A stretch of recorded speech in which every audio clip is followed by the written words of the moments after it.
Afton Phillips.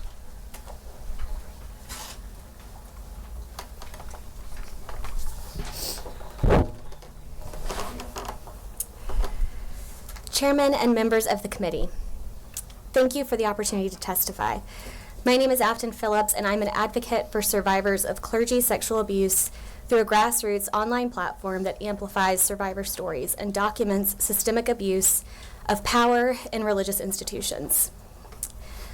I worked for 12 years at a Christian nonprofit called Orange in Atlanta, Georgia.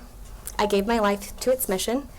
At its height, the organization served over 10,000 churches internationally, impacting millions of kids and teenagers. Almost 2 years ago, our founder and CEO was exposed as a groomer and sexual abuser of multiple women within its ministries.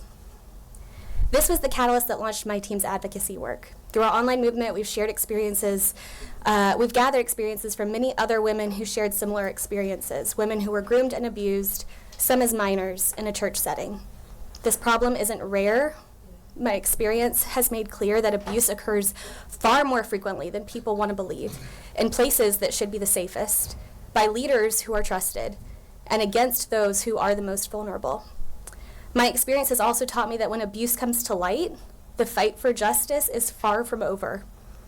When I learned what was happening in the organization I worked for, I expected and wholeheartedly believed the board and other leaders in power would act justly. Instead, the leaders I trusted were silent, or minimized the harm, or blamed victims, or actively covered up the harm done for the sake of the abuser's reputation.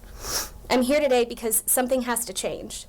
Survivors should not be silenced. They should be supported by organizational leadership and amplified by legislation that exists to protect and defend them. The justice system should not be a place where abusers can hide and perpetrate further harm. Too often, abusers have money, power, and influence, and in many states the law, to protect their image and silence their accusers. My hope is that Trey's law would begin to correct this imbalance by ensuring that the legal system serves survivors rather than enabling further harm. Thank you for your consideration. Thank you.